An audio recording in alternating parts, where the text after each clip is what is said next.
हमारे ऊपर प्रभु की कृपा है, ये हम कैसे पहचाने? ये 8 लक्षण प्रकट होने लगते हैं जिसके ऊपर प्रभु की कृपा होती है। हमारे ऊपर प्रभु की कृपा है, ये हम कैसे पहचाने?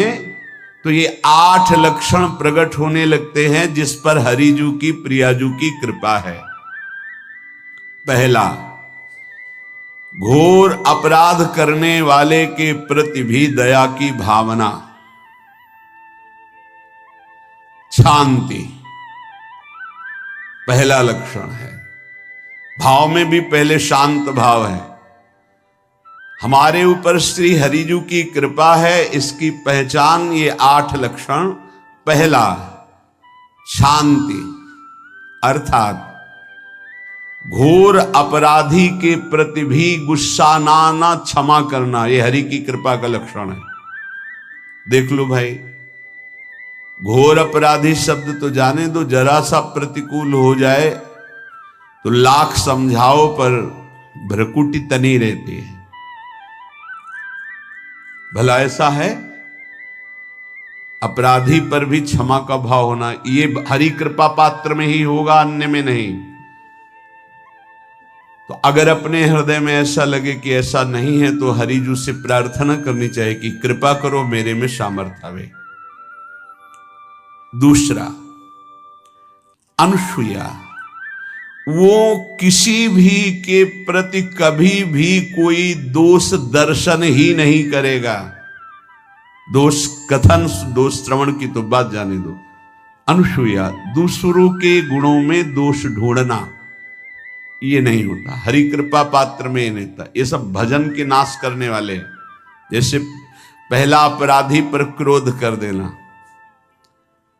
तो माया ने भेजा इसीलिए था कि तुम्हारे साथ व्यवहार ऐसा करे कि तुम क्रोध करो। क्रोध करोगे तुम्हारी ऊर्जा शक्ति नष्ट हो जाएगी, अध्यात्म में जो चलने की थी। और कहीं तुमने संकल्प कर लिया तो भजन शक्ति नष्ट हो जाएगी।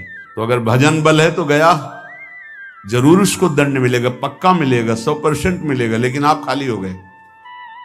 ना भजन करने की वृत्ति रहेगी और ना भजन रहेगा, दोनों बात।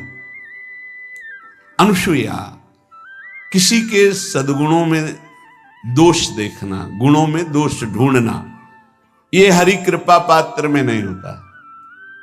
ये बहुत मंगलमयी बातें हैं जिससे हमारा भजन मार्ग पुष्ट होता है। तीसरा, वो बाहर से और भीतर से पवित्र रहता है, हरि कृपा पात्र। शौचाचार का ज्ञान होना चाहिए, वस्त्र आपके पवित्र होने चाहिए, ये बाहरी जल रज आदि के द्वारा बाहरी पवित्रता। और निष्कपटता, निश्चलता, सत्य भाव, ये अंदर की पवित्रता है।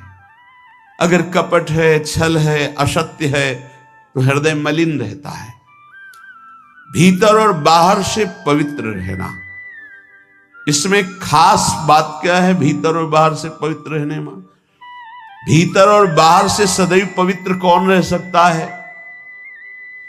तो बोले जो पुंडरीकाक्ष भगवान श्री हरि का प्रियाजू का स्मरण करता रहता है, वो शवायाभ्यंतर शुचि, वो बाह्य और अभ्यंतर दोनों से पावन रहता है।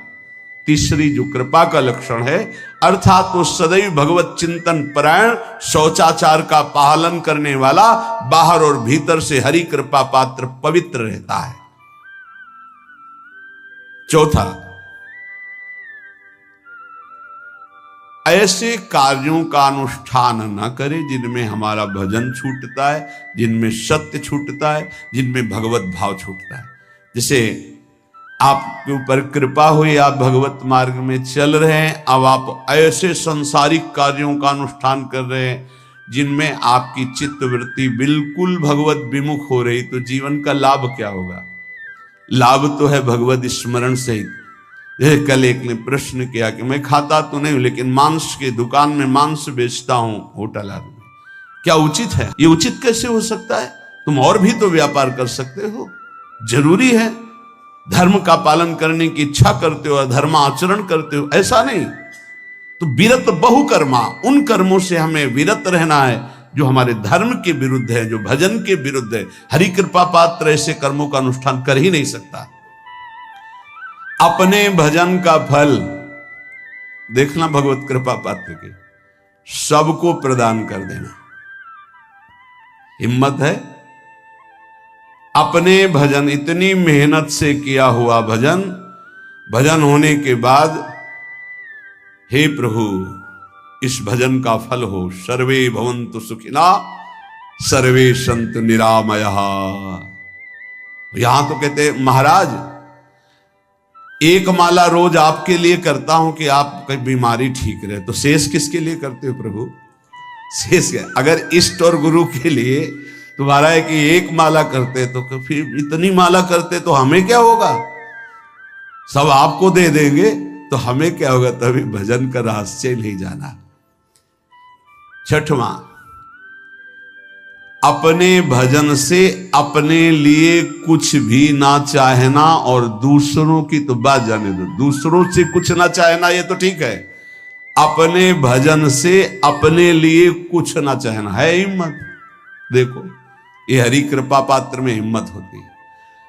अपना भजन अपने प्रयोग में ना लाना, इसका भी आंतरिक रहस्य है। अपने प्रयोग में आप शरीर को लेकर के बोलेंगे, अगर स्वरूप को लेकर तो प्रयोग की कोई वहां जरूरत ही नहीं, स्वरूप पूर्ण काम है, वहां कोई अभाव नहीं। जब आप कोई भाव अपने लिए करेंगे तो देह भाव होगा, देह भाव से किसी विषय की मांग होगी। विषय पूर्ति भजन का फल नहीं होता, भजन का फल होता विषय निवृत्ति। बहुत जोर की बात है, कैसे समझ जाए? अपने भजन का भी फल अपने लिए नहीं, दूसरों से कुछ चाह रखना तो बात ही जाने दो, भजन से भी कोई अन्य सुख की चाह नहीं हुई। क्या चाहिए? भजन ही बनता रहे, भजन का फल भजन बनता रहे, खूब निरंतर जप करते रहे। सातवां, किसी भी मान सम्मान कीर्ति पद प्रतिष्ठा के मिलने पर हृदय का असंतुष्ट हो जाना, यह हरि कृपा पात्र का लक्षण होता है। प्रणाम नमस्कार जय हो तो हृदय में असंतुष्ट हो जाना चाहिए। कोई किंचन मात्र अभिमान न उदय हो जाए। प्रभु बचाओ, ये माया की चकाचौंध से बचा लो नाथ। कौन सा अपराध बन गया कि आपकी जय की जगह यहां हमको ऐसा सुनना पड़े। मान प्रतिष्ठा कीर्ति जिसके लिए बड़े बड़े लालायित रहते, हरि कृपा पात्र को विष की तरह चुभती है। और आठवां, किसी भी प्राणी समुदाय से संबंध ना रखते हुए सब पर दया की भावना, सब पर कृपा की भावना, सब पर करुणा मैत्री, पर किसी से ममता नहीं। ये सूत्र बहुत व्यवहार में प्रयोग करने योग्य है। सबसे करुणा और मैत्री, पर किसी से ममता नहीं। करुणा तो करी भरत जी ने, मैत्री भी की मृग से, पर ममता रहित नहीं रहे। ममता कर ली तो अगला जन्म हिरण का हो गया। ममता नहीं रखी। निर्ममो निरहंकारा, करुणा मैत्री तो करनी है, जैसे इसमें आदेश है, गीता में जी आदेश है, अद्वेष्टा सर्वभूतान मैत्र करुण एवच, पर निर्ममो निरहंकारा, ये साधक की चतुरता है। प्राणी मात्र पर दया कृपा करुणा मैत्री, पर ममता नहीं। ममता किसी से, और यहां करुणा मैत्री ये तो गायब हो गई, केवल ममता रह गई है। अपने शरीर से ममता, शरीर संबंधियों से ममता, विषय भोगों से ममता, यही जहर है। संबंध में ये ममता ही जहर है, विचारों में अहंकार जहर है, कर्मों में ये आसक्ति जहर है। इसी जहर को मिटा दे तो जीवन मुक्त महापुरुष कर्म करते हुए, विषय सेवन करते हुए, वार्ता करते हुए, विचार करते हुए, बिल्कुल जहर रहित उसका जीवन हो गया। तो ये 8 बातें हरि कृपा पात्र में होती हैं, इनको बार बार सुनना, हृदय में धारण करना।